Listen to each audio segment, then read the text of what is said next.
আজকেও অনেকটা দেরি হয়ে গেছে।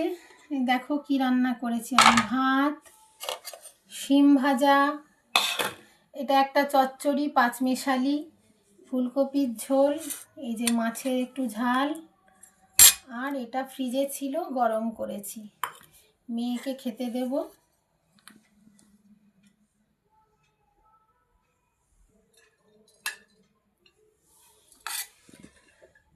যত তাড়াতাড়ি করার চেষ্টা করি হয় না কিছুতেই, সেই দেরি হয়ে যাবে না।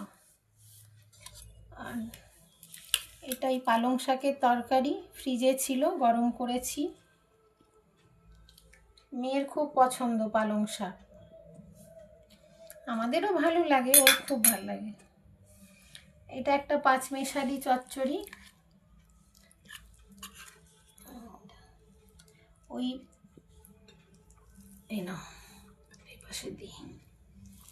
এবার একটা বাটি নিয়ে আসতে হবে, মেয়েকে ফুলকপির ঝোলটা দেবো, ওই মাছটা দেবো, বাটি নিয়ে লাগবে, দুখানা বাটি এনে দাও। তো ঠিক আছে, দেখিয়ে দিয়েছি কি কি রান্না করেছি, এবার খেতে বসবো, এমনিতে দেরি হয়ে গেছে। তো খাওয়া ভালো লাগছে শোনা।